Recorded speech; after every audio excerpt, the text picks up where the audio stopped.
Divorce lawyers of Reddit, what is the most insane, evil, funny, dumb, way a spouse has tried to screw the other?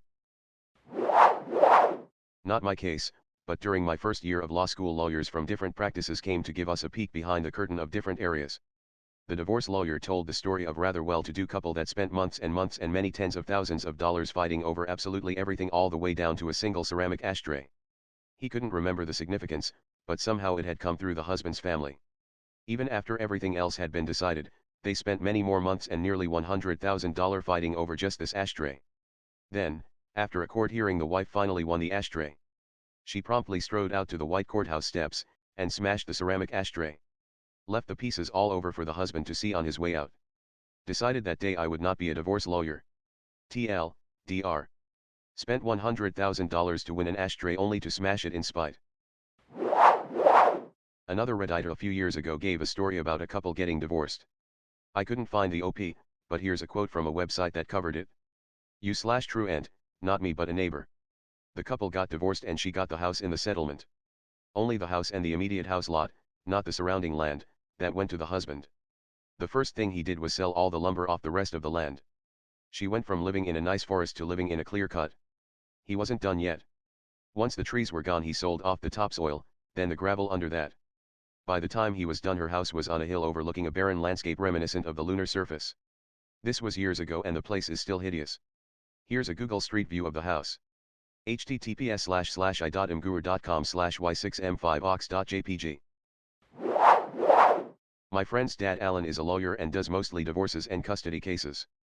The state where he practices had a lot of mediated divorces. I guess they're faster and cheaper than the traditional route.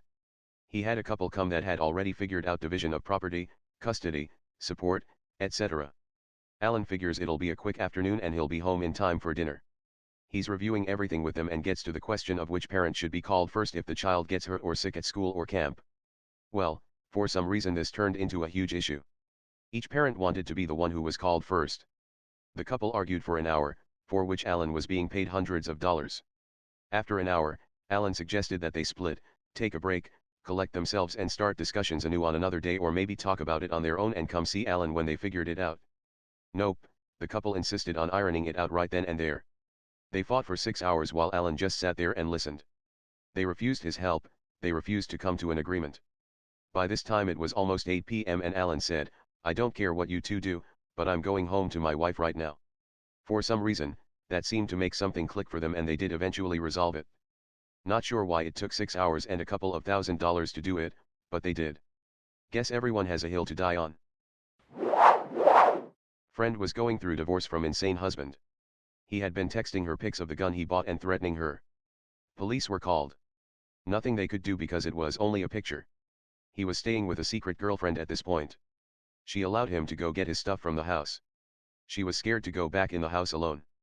I went with her. First red flag was he had changed the locks. So we waited for locksmith to open the house and change the locks again. Well, when the door opens, we noticed all of the furniture was gone. So we carefully went upstairs in search of her cats. The entire second floor was empty. No cats. No furniture. Even her clothes were gone. Come to find out he hired a moving company to pack and take everything, even the food in the fridge. Finally found the cats. He had taken them to another vet in town and put them up for boarding under his sister's name, thinking she would not be able to find them. He was finally forced to disclose what happened to her possessions. He had them taken to a storage unit far away from the home. I don't practice divorce law, but I did an internship with a family law judge in law school that involved me sitting in on a lot of stuff.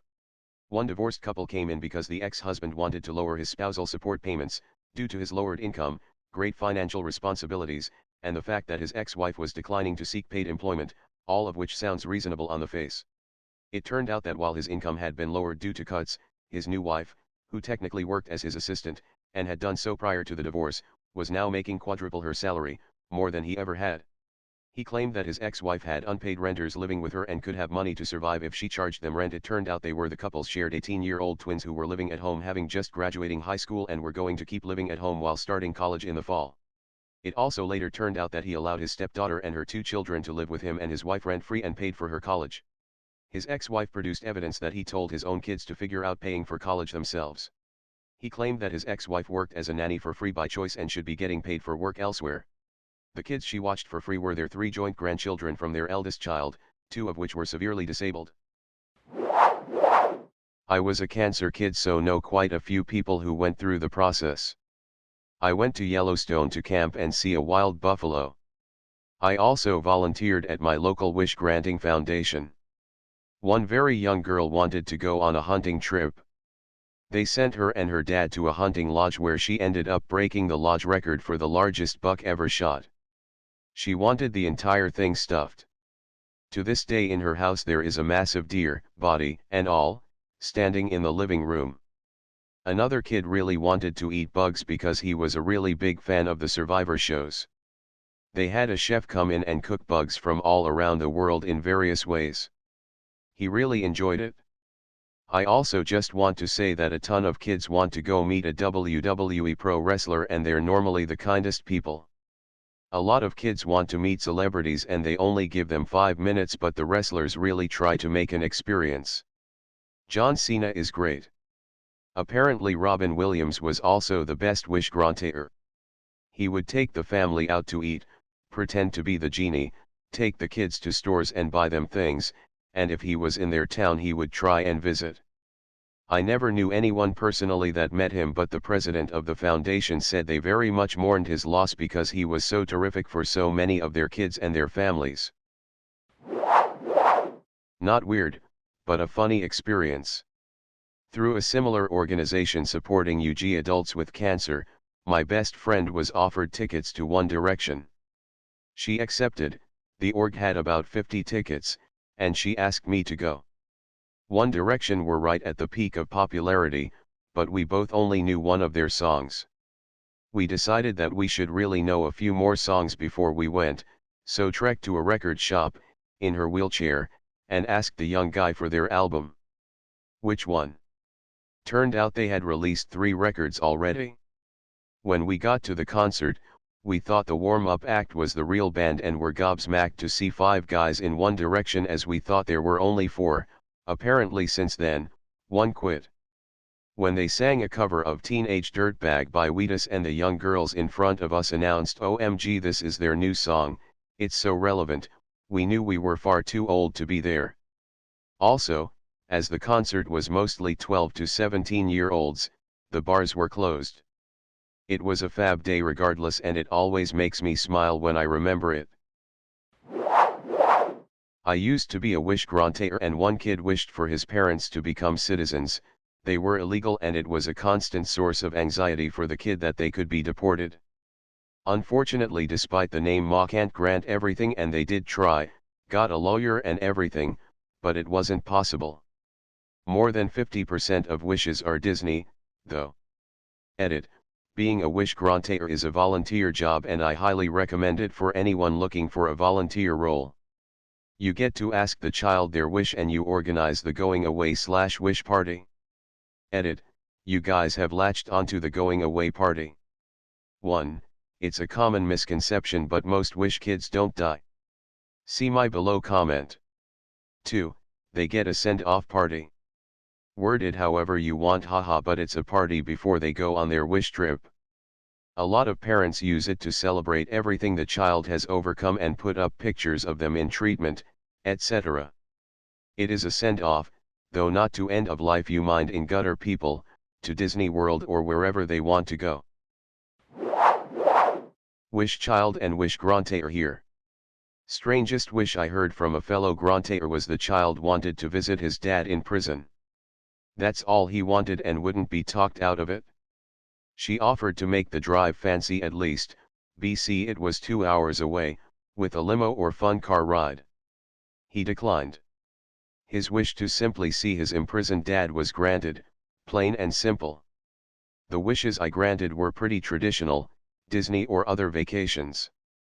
My weirdest wish was more sad. It was for a family of a girl who was completely immobile and very low cognitive ability. The house was run down and reeked of weed. The home nurse was literally crying while holding the child. Her siblings said she wanted a pool. I was fuming. We talked with the mom, who wouldn't leave her own bed for unknown reasons, bong on nightstand, and she agreed a pool wasn't the best idea. Nurse recommended a chair the child could sit in that would rock and calm her. Wish granted. Edit to add FYI, my wish was Disney. Had a heart transplant in 1999. I'm fine now. About 60% of all wishes are Disney. And totally worth it. My family took me again on my 20-year heartiversary and I'll never forget it. I have incurable cancer but I'm an adult. I've been put in touch with a charity who helps out people in my position. Normally it's not a make-a-wish type of thing, they just pay for a holiday or something. But I have told them that if I'm still here after COVID and if Bill Burr does another world tour, I'd like to meet him. They responded pretty positively saying they'd see what they could do, haha. I'm not holding my breath, but it would be pretty cool if it happened. Edit. Wow, this took off. Thanks so much for the upvotes, awards, comments, offers of help and offers to get me to an actual upcoming Bill Burr show. I couldn't believe it. I am in Australia and currently can't just pop over to the USA because of COVID, cancer treatment and regular life stuff. This is why I said if Bill Burr does another world tour. He's been here before, so post-COVID there is a good chance he'll come again. When I could no longer work as a train driver, they for some reason don't want people with brain tumors in charge of 1,000 people's lives, I had to semi-retire. Instead I published my own children's book as a new career that I can pick up or put down easily depending on how I'm going with treatment. So feel free to check it out. I have incurable cancer but I'm an adult. I've been put in touch with a charity who helps out people in my position. Normally it's not a make-a-wish type of thing, they just pay for a holiday or something. But I have told them that if I'm still here after COVID and if Bill Burr does another world tour, I'd like to meet him. They responded pretty positively saying they'd see what they could do, haha. I'm not holding my breath, but it would be pretty cool if it happened. Edit. Wow, this took off. Thanks so much for the upvotes, awards, comments, offers of help and offers to get me to an actual upcoming Bill Burr show. I couldn't believe it. I am in Australia and currently can't just pop over to the USA because of COVID, cancer treatment and regular life stuff. This is why I said if Bill Burr does another world tour. He's been here before, so post-COVID there is a good chance he'll come again. When I could no longer work as a train driver, they for some reason don't want people with brain tumors in charge of 1,000 people's lives, I had to semi-retire. Instead I published my own children's book as a new career that I can pick up or put down easily depending on how I'm going with treatment. So feel free to check it out. 3. I wish to have a pet dragon. This was a tough one, out of Idaho I believe, to make happen, but this child wanted a pet dragon he could train. So the volunteers started thinking about how they could make this happen and stumbled across someone who had some experience in this kind of thing, the creator of the Furby. Ma set up a meeting between the two to help design it, and the Wish Kid was able to eventually get a little mechanical, very lifelike, think toothless, dragon he could train. 4. I wish to be a national park ranger. This wish was featured on CBS Sunday Morning. This Wish Kid loved the outdoors and national parks had played an important role in how his mom had met some important people in her life. He spent a few days learning the ropes of being a ranger at Yosemite National Park and was even named an honorary park ranger. 5. I wish to go to Mars. I'll reply to this post to more as I remember them. It was such a great experience. What I loved the most about Ma is when volunteers first sit down with kids, they literally learn about what interests this child, what makes them tick. They ask them if you could wish for anything, what would it be? This process gives them the opportunity to think about all the possibilities. Some kids have very specific requests, others simply want to go to Disney World. But ultimately this wish is so individualized that it is the perfect wish for that child. And there are a ton of benefits to the child and the family. It's a great organization. I had the privilege of working for Make-A-Wish, Ma, at their national office for a number of years. Here are a few of my favorites, as best as I can remember them. 1. I wish to be a worker in a pickle factory. Turns out that during his chemotherapy, the child's favorite food became pickles and was one of the few things he could manage to enjoy, so he wanted to meet the people who put the pickles in jars. The organization made it into a big deal, and you bet those pickle factory workers were thrilled to experience his joy that day. There was a photo in the office of this little boy in a hairnet with a beaming smile as he watched pickle spears move by on a conveyor belt. Melts my heart. 2. I wish to have the experience of a World War II fighter pilot who crashed on a deserted island. During some of his hospital stays, this wish kid had visits from a few veterans who told visit the hospital and tell him stories of their experiences. He became really interested in military history. Ma worked with a big contingent of people from Hawaii, including the US military, flew him to a little uninhabited island in Hawaii, and he got to experience, with his dad and a few safety experts, what it was like to be deserted for about 48 hours. Not a strange wish, but unique. My son was 6 years old when he was diagnosed with cancer. He wished to go to Cartoon Network and meet Ben 10.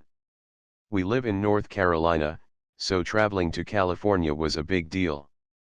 His wish was granted and we had an amazing trip. The people at Cartoon Network had never hosted a wish kid and they showered him with attention and gifts. Every person we met stopped what they were doing and talked with him. The graphic designers drew pictures for him to take home, and the entire cast of Ben 10 hung out and ate lunch with him while he got an exclusive viewing of an unreleased episode. Everyone there was pretty emotional about his visit and said they felt honored that he would choose to come meet them as his wish. We will never, ever forget that day. I'm tearing up just thinking about it. It helps me remember, on days when you think that the world is a crap place, there really are good people out there. When I was 13, I was diagnosed with leukemia.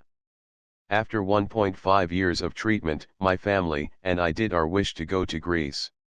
Altogether it wasn't that weird, but in Athens we stayed in a business hotel with all-inclusive gourmet breakfast. My family would eat in our pajamas every morning while everyone else ate small breakfasts in their business suits. Another thing we did on Santorini was ride up a mountain on the backs of donkeys, all 6 of my family on different donkeys.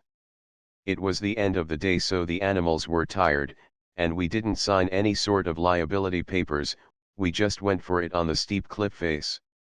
Needless to say, my parents were hanging on for dear life while my bald and sickly 15-year-old self laughed all the way to the top of the mountain. I used to get a lot of surgeries done. Before I'd decided my wish, I woke up after one of my surgeries and told my mom I wanted my wish to be Mike Ditka to give me a piggyback ride. Obviously that wasn't it, but my parents got a kick out of it. When you do make a wish, your sort of wish guides tell you to ask above and beyond. It's better to ask for more and get less than to ask for less when you could have gotten more. My make-a-wish changed my life. Edit, accidental duplicate paragraph. I was a make-a-wish kid. My wish was to meet my favorite band ever, 311. At the time my friends and I had a band and covered their songs. I had the Hodgkin's cancer at 13, so it was gone or into remission in cancer language. I was flown to Orange County, California, and a limo picked my family and I up to take us to the show. As they were sound checking, the guitarist handed me his guitar and all I could remember was the beginning riff to Amber. Tim the guitarist messed with the effect pedals so it would sound the way Amber is supposed to. The drummer jumped in and I played with my favorite band. It feels like it was a dream at this point. They were the nicest guys ever. During the actual show there was a projector screen with a dude hitting a bong and everyone started blazing up weed. My humble family was not used to this and it was pretty funny. After all this we went to Disneyland and skipped all the lines, riding a roller coaster over and over again. I was allowed backstage and the band was all chilling with me. Then someone said Adam Sandler was in their tour van. They all left to smoke weed with Adam Sandler. I stayed back and talked to some lady that claimed to know Bradley Nowell. Wish I could have said I blazed it up with Adam Sandler.